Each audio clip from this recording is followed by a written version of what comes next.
Welcome to the course Azure Architecture and Services. We will be covering the following module.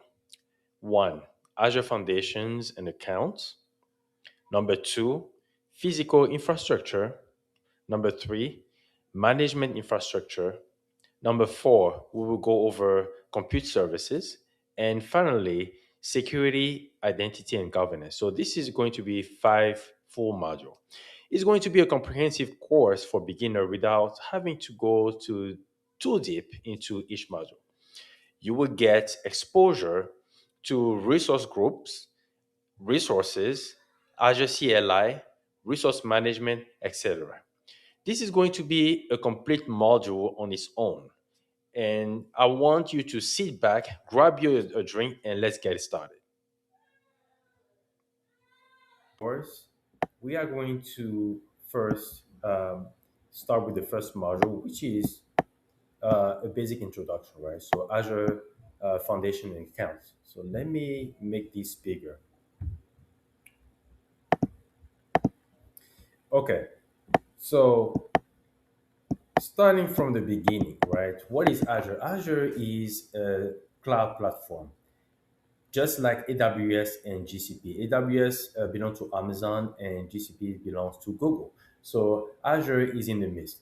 I would say that in terms of market share, Azure owns a slightly less market share than AWS because AWS has been on the market back, I believe, in 2011. Don't quote me on that, but Azure started a few years later. But that being said, Azure is great. Is I would say, in my personal opinion, Azure is better when it comes to cost control and price control. I haven't used AWS as much, but I can say that I'm satisfied with Azure cost control. Also, you have GCP, which is great also, especially for beginners. But my focus here today is on Azure. I will be doing some courses on Amazon AWS as well. But that's not going to be the case in this course. So you have Azure as a cloud platform. So everything is on cloud, nothing is on premise. You don't have to worry about compute and any compute that take much resource on your computer since it's in the cloud. You don't have to worry about security. You don't have to worry about data, right? So these are the most important items that you need to keep in mind when you deal with cloud. So all the resources are given to are sitting in the cloud, and you can build, manage as a company. You can build, manage, and deploy your own application as an enterprise and as a company. Who use this? You can be an individual, or you can be a company, or you can be the government. So these are the different kind of customers that cloud platform actually deal with, right? So let's get to the different kind of account that you can use. As a matter of fact, let me if I go back up a little bit, slightly a little bit, what kind of tool can you build? You can build anything from data workload to AI and advanced analytics workloads. This is possible. You may have heard a lot of vibe about AI agent. All this is possible using cloud. You may have also hear a lot of apps out there that can do a lot of sophisticated AI agent software. But here's the problem: when it comes to enterprise, like when I'm talking about big enterprise, Fortune 500 companies and government, they usually don't want to use any third party tools that are built for the public, right? Because they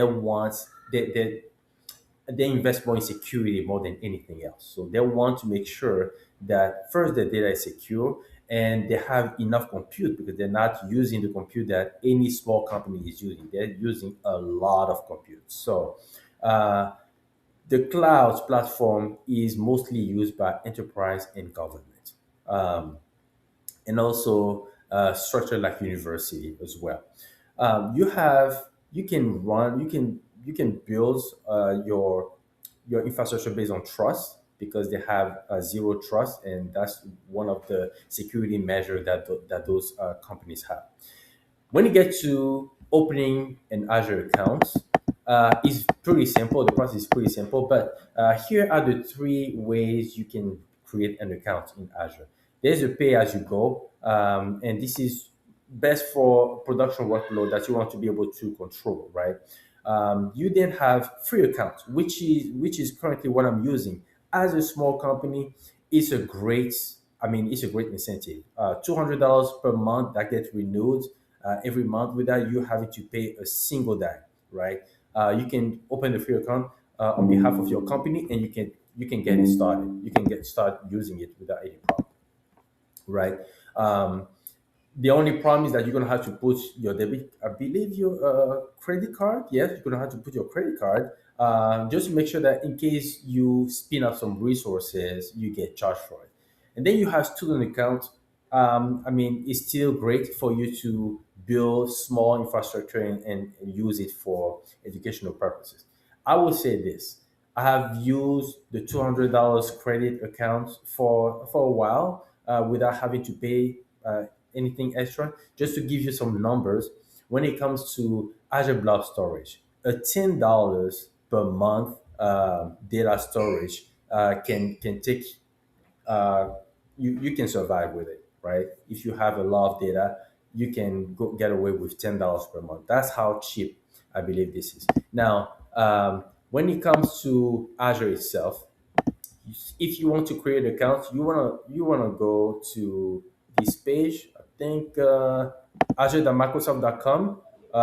If you're in the US, it's gonna take you directly to the US, and you should be able to see this page. Okay, um, and then you have the option of using pay as you go or Azure free account. So you want to make sure that you create yourself a free account and you go from there. If you have any question, by the way, my name is Oscar and I'm with Blend AI Technologies, where we provide consulting when it comes to clouds like Azure and AWS. And we also work with government contracting consulting if you have any question in that regard.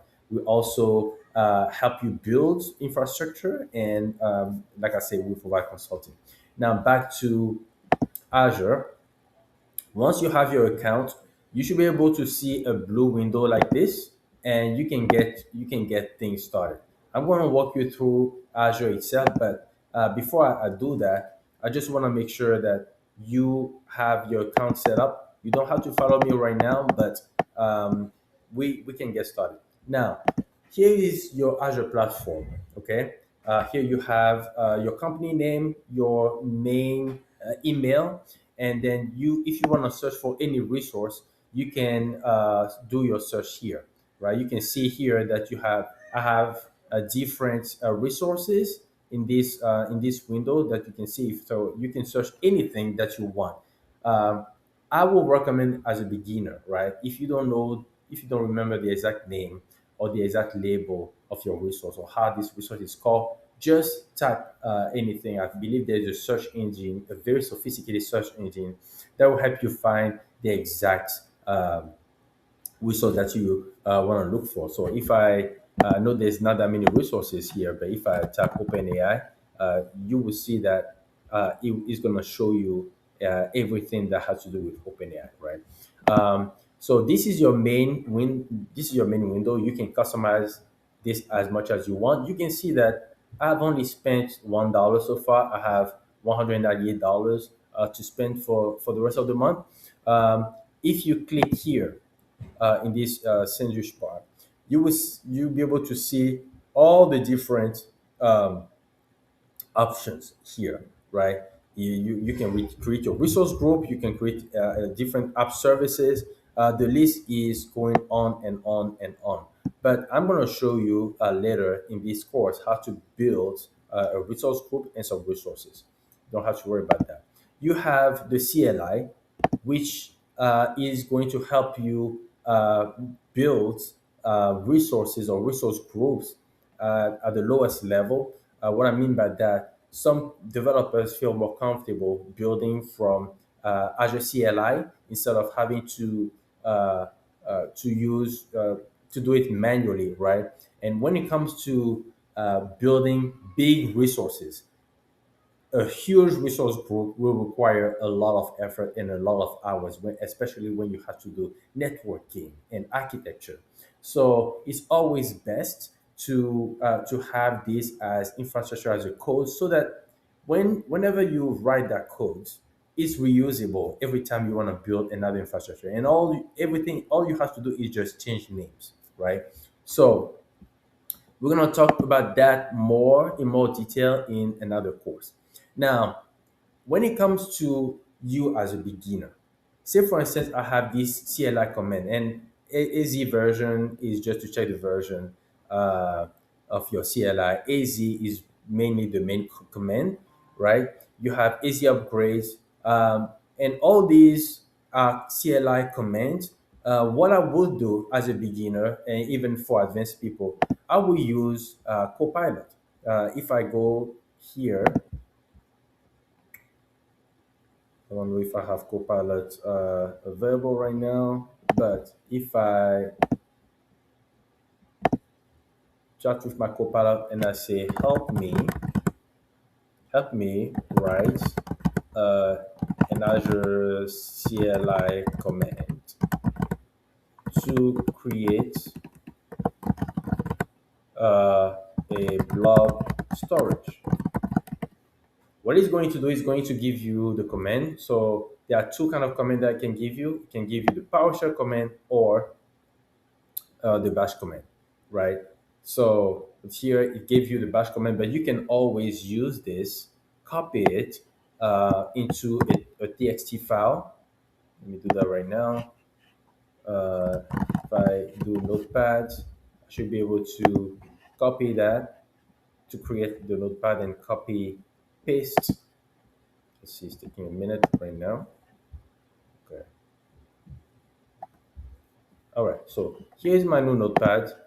I copy paste this, okay, and I put the name of the resource group and the name of the location. So this is something that this parameter do not change. Whenever you see dash dash, right? So this is the pretty much the name of the parameter that you need to change. So you need to change this name to resource group, the resource group name, and then the location is going to stay East US, so you can change that. Okay, so. Um, my resource group is the only parameter that you need to change, nothing else. So if I copy and paste this into my CLI, it's going to create a resource for you automatically. Okay, it's going to create a resource for you automatically here. And if I do that, I should be ready to go. But I'm not going to launch that right now. Let's go through the rest of the course. Now, um, let's see. So we're done with that part. I hope that was a little helpful as an introduction.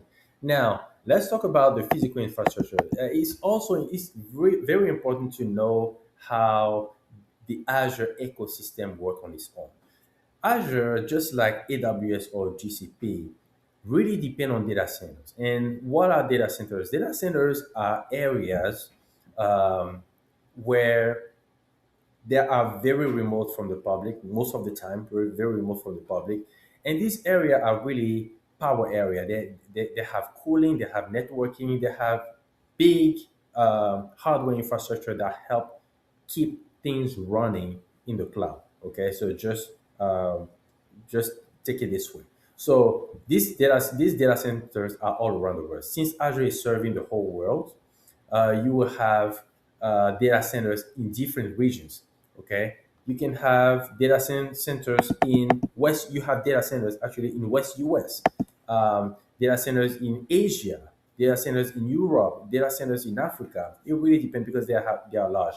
And the closest you are to a data center, the better for you to use that data center, because that data center is provisioned and has all the resource provision for that for your area. Okay, so it's always best to do that. There are some differences. Okay, there are some differences, and one of the differences that I've noticed is that when you build a resource, especially a resource like OpenAI, that OpenAI resource may not be available for that region. If I'm in West US, I may not be able to see OpenAI, an OpenAI resource available for West US. So what I'm going to have to do is build an OpenAI resource that's not West US, but as close as possible. Okay. Um, so that's one thing to keep in mind. Not all the resources in Azure are available in every region. So that's the whole point. But they are still usable. Okay, they are still usable. Um, Next, so there are of course some unique region um, per se, and it's always better to make sure that the region that you are using are really what you want. All right. So there is also this concept of redundancy, and this has to do with the availability zone. Okay, so I already mentioned that, but it's important to repeat that again. So you have zonal, which is pinned to a specific zone by you. Okay, and then you have zone redundant as a category of availability. And people, most developers, most cloud engineers look at that, right?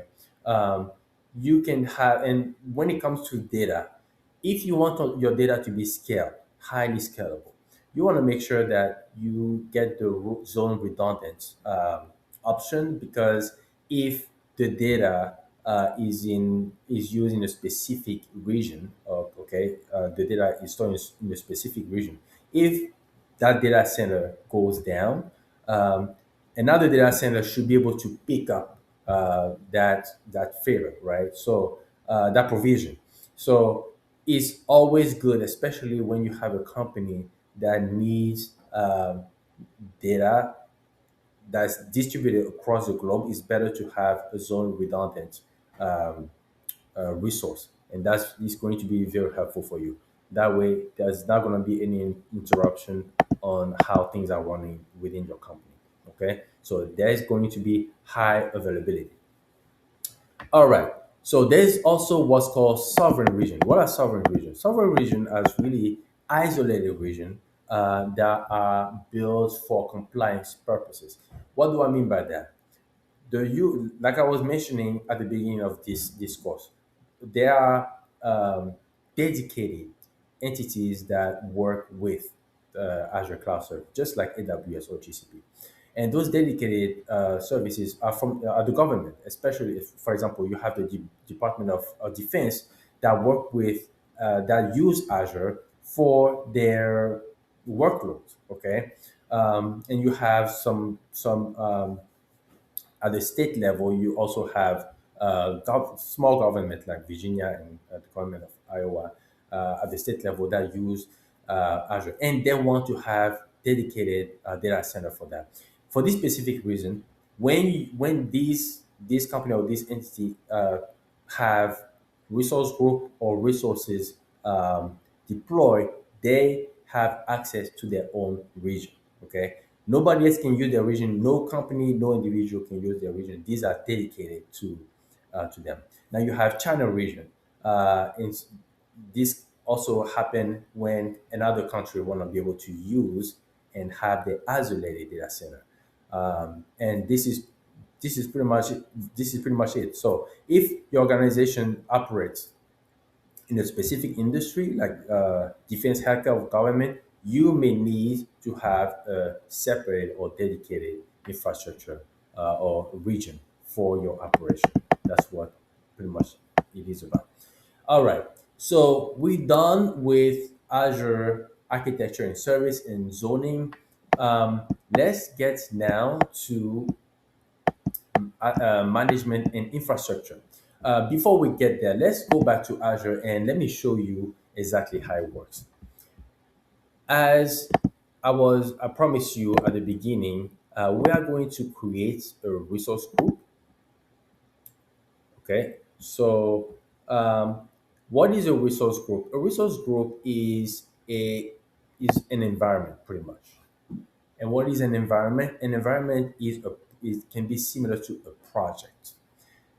If you want to develop a new project, you need a resource group because you may have multiple teams within your organization that may have project one, team one will have project one, and team two may have project two. So you want to be able to isolate those projects and not have all the resources and all the work done within one resource group. So it's very important. That's one. And I will talk about the isolation of environment later.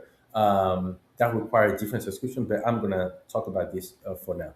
How do you create a resource group? Very simple. You click create. You don't need to modify the name of your subscription. If I say demo uh, project one, these are the region that I was talking about. You can choose any region, the closest region to where you live or to where your company is, the better. So I'm going to choose East US, which is I'm the closest to, and so the tag is really a way for you to remember who created that environment at what time, and if there is anything specific that needs to be known as far as purpose, that's also helpful. But an example is for you to put author as the column name, and then you put your name, and you go from there. So this is one way of doing this. All right, so it's very easy to create. You hit create, and you're done creating your resource group. If you refresh this, you should be able to see. If I go back to resource group, okay, so I think it's still running. Okay, so resource group created. If I go to resource group, I should be able to see demo project one. Okay, now this is a kind of environment. Within that environment, you can create multiple things. Okay, so now let's talk about resource, and this is where we are right now. Resource and resource group. So, like I was mentioning, a resource is a basic building block of Azure. You can create a virtual machine. You can create a database. You can create an AI resource. It's really up to you what you want to do, and it really depends on the kind of resource that you want to create and the purpose of your project. Okay. Now, resource group names should be unique and they cannot be nested. You can delete, of course, a resource group. You can manage it, and I will recommend that the team, the head of your team, should be managing either the resource group if the resource group is at the team is done, or if the project is done at the team level. I think the manager of the team should take out the resource group, or the leader of the team should take out the resource group. There is some permission that needs to be done, and there is this concept of least privilege permission, which is called RBAC, role-based access control. And what it does, one of the laws of the RBAC is to give the least permission possible. First, when you're gonna have a team of developers to which you're going to have to give a specific kind of access to your resource group, and you're going to have a reader or people who just want to view the resource group, and you're going to have to give them specific access or reader access. We're going to get to that very soon. But depending on the life cycle of your resource group or your project or your development cycle, you want to assign different roles to your team. And once they're done with the project, you can just remove their role. Okay. Um, you can also control, and let me show you where you can do this. If you go to access control IAM, you can add a role or create a custom role. But I will start with adding a role. I can start if I'm a developer. The most current, the most role that people attribute is called the contributor. Contributor role is for those who do the development. The owner role is a higher role, which should be the role of the team leader. And then there are some specific roles as well that you should keep in mind depending on the resource that you're dealing with. So there is different type of roles um, based on different type of resources. Okay, but you can always assign a specific role at the resource group level or at the resource level. It really depends on what you want to accomplish or what your team wants to accomplish and who is supposed to do what. All right. So with that being said, we cover quickly what a resource is and what a resource group is. As a matter of fact, let me go back to what I was talking about. There is, so if I want to view my access, I can always view it here. You can see here that I have owner privilege. I also have Azure AI user privilege. Um, and you can, if you want to check the access of your team, you can always do that as well. No, this should be under role assignments. Okay, on the role assignment you should be able to see the list of your user, and that should be it. Now you can also control the cost. You have the settings where you can think about deployment and security, but let's not worry about that right now. Let's go back to our slides. You have subscription boundary tab, which has to do with billing and access control. So we're not going to cover too much of that right now, but what I want to say about this is that there is a way for you to control the cost of each resource group. For example, if you go to cost analysis, you should be able to see how much this resource group is consuming from the overall cost, and you can try to you can set up some alarms and also do some analysis. Some company, especially the finance company, they can do some analysis based on usage of your resource group, which I believe is pretty interesting to do. Okay, so when it comes to production and testing, so in production development testing, so there when in the development cycle there is production, which is supposed to be the environment that's facing the users, the end user, um, and that is supposed to be the perfect environment, like the cleanest environment. Then you have the dev environment, that's the development environment, where you have all the contributors of the team that are developing, and then you have a test environment where the development, where the product or the software that has been built is being tested. So everything starts with the development environment. Then when the software get developed, it get tested. After it get tested and everybody is happy, it get to production. Now, when it comes to isolation, all these need to be isolated. Is there's no way those three environments can be combined in one. It's not good practice. What teams are doing is they have a separate subscription for each of these environments. So subscription one maybe maybe name dev subscription. Subscription two may be named dev subscription. Subscription three may be named production subscription. So is that's the best practice to have like three different subscription for three environment. Some teams just need to use two, which is the dev environment and the prod environment, and each of these environment have a separate subscription. Okay, why is this happening? Because it's very easy. It's much easier to manage. Okay, much easier to manage.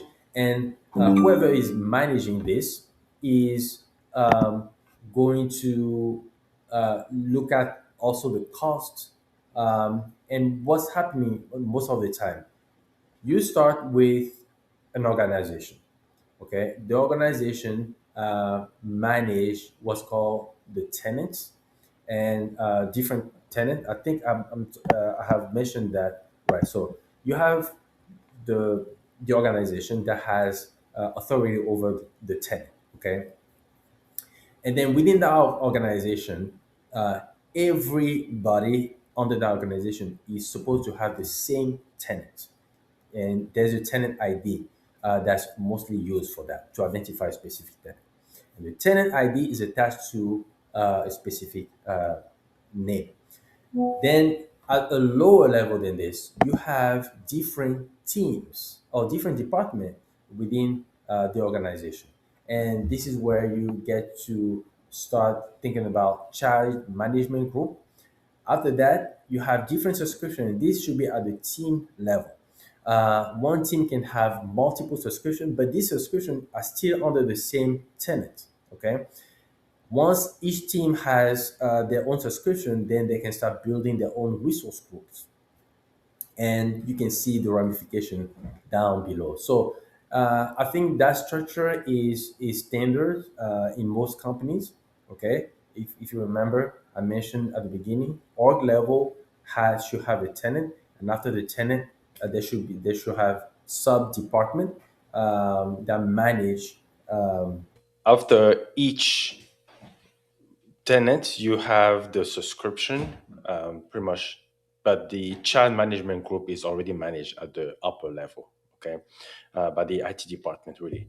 And then each team, like I was mentioning previously, has the ability to create their own subscription, production, dev, and test, or at least production and dev.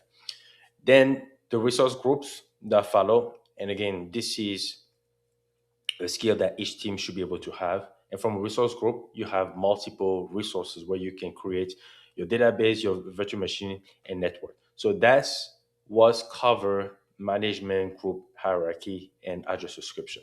Now, let's get to our next section, which is compute services. Okay, so let's start with compute services with Azure Virtual Machine. So let's go ahead and discuss it. What are VM scale sets? VM scale sets are resources that have run multiple VMs at the same time.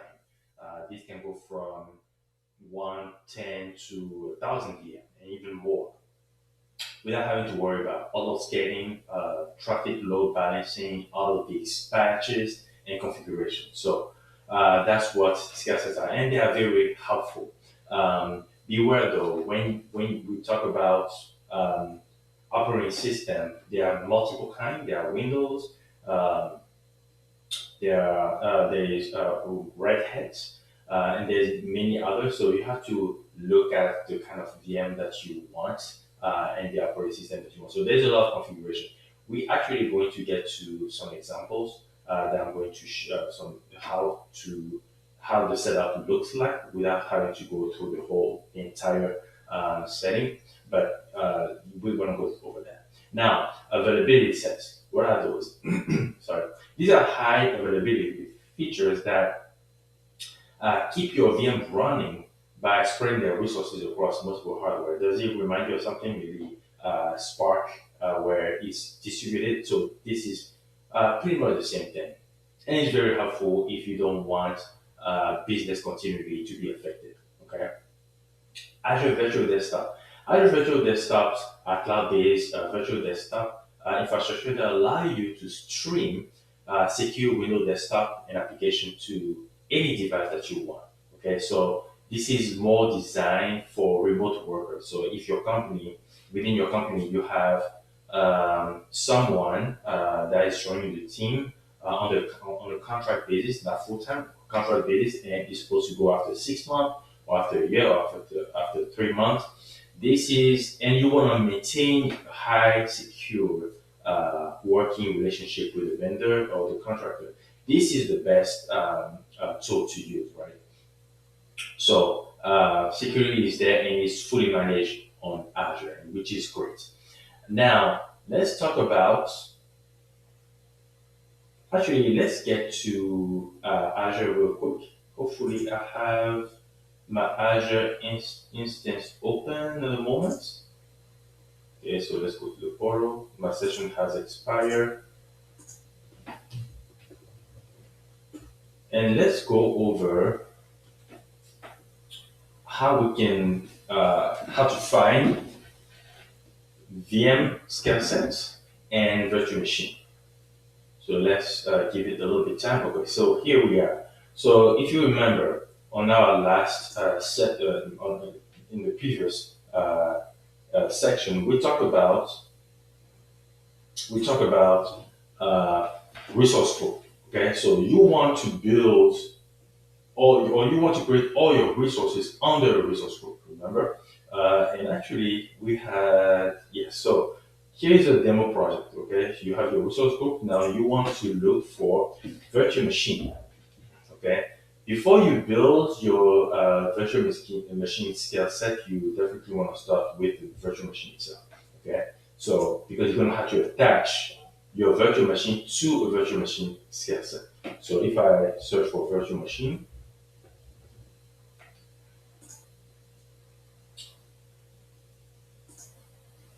so this is what you want, and this is the virtual machine skill set. So let's start with virtual machine for a minute. I create it, and here you are. So you want to do test underscore VM. It doesn't take underscore, I remember. And you choose your region, very important. And you follow the different prompts. So availability zone, right? Usually choose zone one. Using Azure selected zone is not super vision, it's US. So let's see if we have issues. And this is the availability that we talked about. It's really up to you how you want to configure it. But if you want to take out the availability, which is shown here, you can optionally specify an availability zone in which to deploy your VM. If you choose to do so, your managed disk and public IP will be created in the same availability zone as your virtual machine. Okay, so that's something that you want to keep in mind, right? So we will keep it on zone one for now. Now, these are the different type of servers that I was mentioning. You have Ubuntu, Linux, Red Hat, Windows Server. Now, you have to be very, very careful the way you choose your virtual machine because the operating system of your virtual machine or the image, because you want to choose the one that you very well used to. Okay, and these have different pricing tiers. You want to consider that as well. So you don't want to start with, and you definitely want to go with virtual machines that are kind of easily to translate when from one operating system to the other. Okay, so that's something to keep in mind. Red Hat is great, Ubuntu is great, but Windows is also great. Okay, now that you're done, you can look at, so here there are different VM sizes that you can look into. And when I click on select the VM size, you can get all kind of sizes. Okay, so this is the drop down is not opening. It should be okay. There you go. So it should be opening, and you get the pricing, the cost, and all the details, all the metadata detail that will help you select your virtual machine. Of course, the higher the computer, the higher the RAM, the higher the disk, the more it costs. Okay. Um, what else? So this is the authentication. Depending on how you want to set that up, you can set that up this way using SSH, and um, we're not gonna go over the other settings, but if you want to do networking, right? So if you want to set that on the virtual network, you can do so. Um, and what else? So it takes time to look at this to make sure that you have the right configuration. I'm not going to go over that. Now let's get to the VM scale set, virtual machine scale set. The virtual machine scale set is simpler than the VM itself. Once you create it, you it pretty much make sure you use the same image of your virtual machine that you build has, and then you go from there. We're gonna get to the configuration and the building of these resources later. Now that we talked about VM and VMSS, let's go a little further. Now we have Azure. We have now containers and Kubernetes. Now, quickly, you have three types. You have Azure Container Instances, Azure Container Apps, and Azure Kubernetes Services. Let me tell you what is the difference between these three. Azure Container Instances are very fast. They are a single container runtime. They are best for jobs, scripts, and batch tasks. And they have very low control level, which means that the level of customization is very poor, right? So you can't customize it the way you want because it's pretty much fully managed by Azure. Azure Container Apps, I love it. This is the second kind of service that I use after Azure Azure Web App. What it is it's serverless. It's pretty much for microservices, and it's built on top of Kubernetes. So you can it is best for app microservices, like I just mentioned, event-driven apps. Okay, then these have medium level of control, and they scale automatically, and they have moderate complexity. So you can do your own scaling as you want and balancing as you want. Now, Azure Kubernetes Service is the highest upgrade. Okay, it's a fully managed cluster by Kubernetes, and they are best for enterprise grade microservices. You have custom orchestration for that, and the scalability is pretty high. But there's a trade-off to that, right? The more you can customize, the more difficult it is to when it comes to configuration and complexity. So these are the three major things. So think about which one you want to do. If you're a small team, I will highly recommend Azure Container Apps or Azure Web App. But if you big team and you have someone dedicated for Azure services and configuration, I would highly recommend using Azure Kubernetes services. Okay, now you have Azure Functions. Azure Functions they are called serverless, but they are serverless in the sense that you don't need to manage any server. The server portion is directly managed by Azure. The infrastructure management is pretty done by Azure. You don't have to worry about it. You have multiple triggers like HTTP, timer, service bus, even hub, block storage. So that means that in block storage, for example, whenever there is an event or a line of data that get added, it triggers the Azure function that and does whatever process you have designed it to do. So which is great because it's a pay as you use it, so you don't have to spend anything on the continually running server in the back end of your app. Okay, so it's great and easy to manage. Then you have app service and hosting option. And these are pretty much, that's what I was talking about, Azure Web Apps. Very great to use, especially when you run runtime code like Node.js, Python, or Java. Very, very great. Let me go back to my Azure and let me go to web app. This is how it looks like. The configuration is pretty easy to do. If you have your own container, well, you can bring it. But if you want to publish through code, you have to use the stack that you want to use, the programming language that you want to use. And there are different pricing plan when it comes to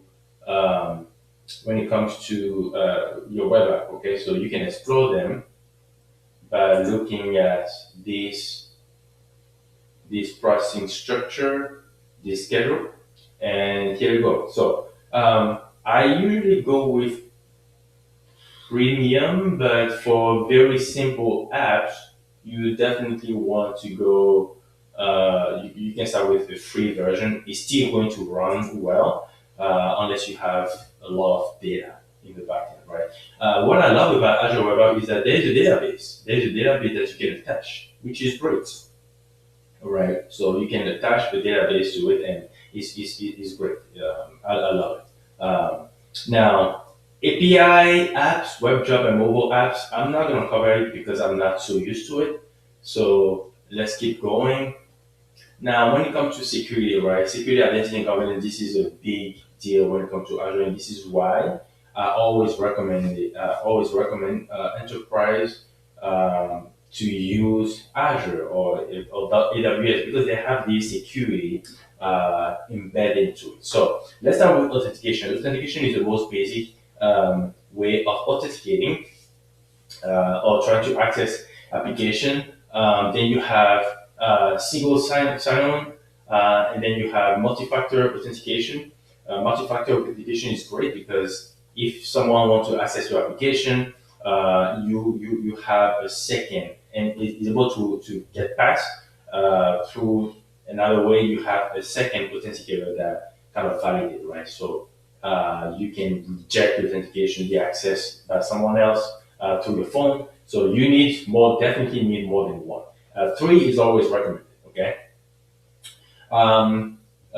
Then let's get to role-based access control. Role-based access control is a set of rules and logics, right, that you define, and this is happening most of the time when you create a resource. Say, for instance, I have. Let me see if I have a resource that I already created. Um, I have this OpenAI instance, okay? And in order to control roles-based access, you're gonna have to go to access control IAM, okay? And access control IAM is where you're gonna see the owner role, the contributor role, and the reader role. So the owner role help you fully manage and manage the other contributors, other people in the team access. Contributor is used whenever you have a team, and these are just developers. They just do the development. They can create and manage resources and the one, but they do not have the ability to give access themselves. Reader is more designed for people who want to come and visit your services and see what's going on. And this is more for people, for stakeholders, auditor, finance, and reporting, right? So let's get back to the roles. So if I want to check my access, okay, I just click on view my access, and I should be able to see all my kind of access. I see that there are duplicates, but I'm not going to worry about that. If you want to provide access to someone else, you click on add role assignment, and you can choose depending on the kind of control that you want that person to have, or that kind of work that you want that person to be able to do on, for example, in this specific case, OpenAI, you give that person that kind of access. Now you have owner, contributor, and many other roles that you can always assign to members of your team so they can accomplish specific tasks. So this is what RBAC is about. Now, when it comes to Azure policy and compliance, these are done at the highest level, right? So the IT department will say, hey, we can give you guys control to our back, but there are going to be some policies in place, which are rules which control and can override any action that anybody like owner, contributor, reader, or any other kind of access can do, right? So these anything can be overridden, and it's usually at the subscription level. All right, so these rules and policies are done at the subscription level. So, and these also report violation. It can block, but you can also flag any type of violation. If someone wants to delete, for example, a resource, okay, a specific resource, there can be a policy, another policy that can block it. okay? And it's going to tell you in whenever you want to do it, and whether you do it using command line PowerShell or on the portal itself is just going not going to happen. So this is an example of rules that you can set up saying nobody should be deleting any resource, okay? But you can always reach out to your IT department to have it removed. Okay, so the Azure Virtual Desktop Security, we also talked about that already. The Azure Virtual Desktop is a great tool for external people who want to just do some work for a short period of time. Everything is secure. You have intra ID integration in those tools, so there's no key. There's not going to be any key involved, and everything is managed by Azure, which I like. So I believe we have covered everything, but one thing that I want to go back to is the intra ID, right? So this is a concept also, it goes even beyond this.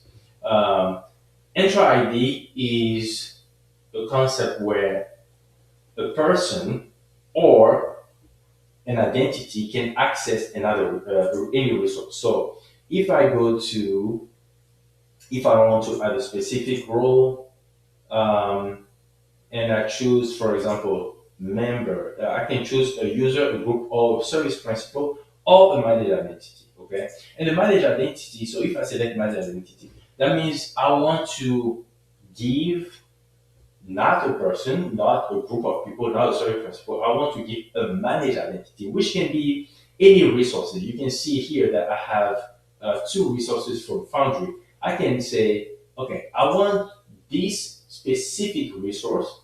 Okay, I want this specific resource to have, for example, the contributor access to OpenAI.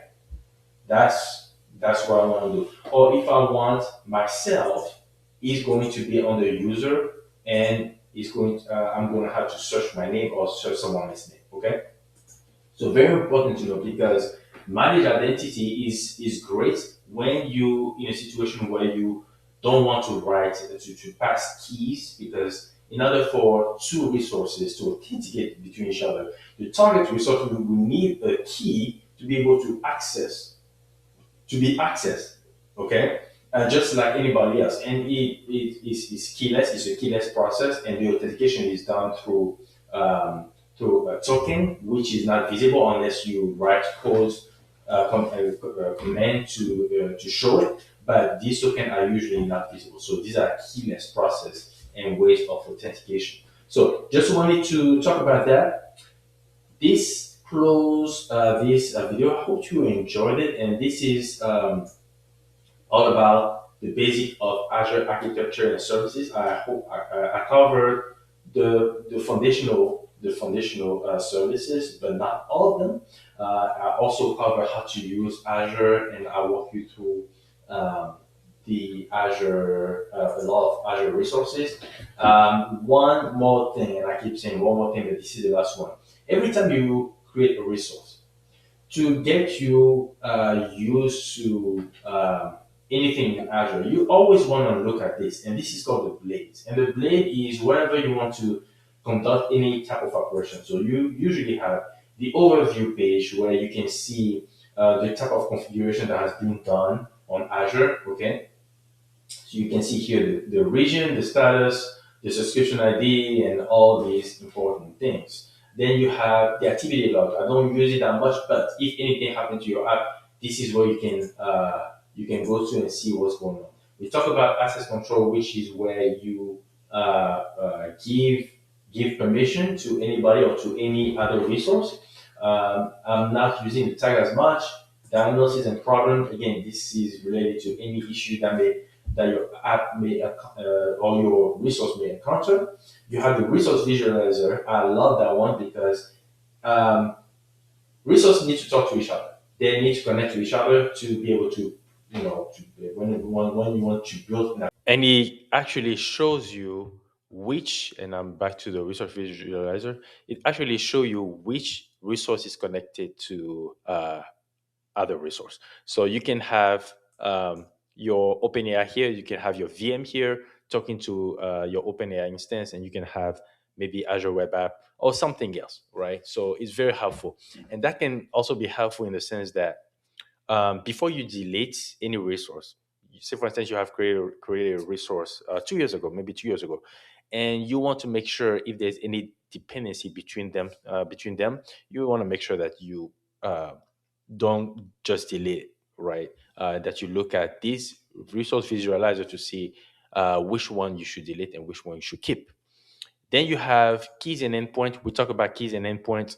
Um, you can actually copy these keys and put it in your .env file.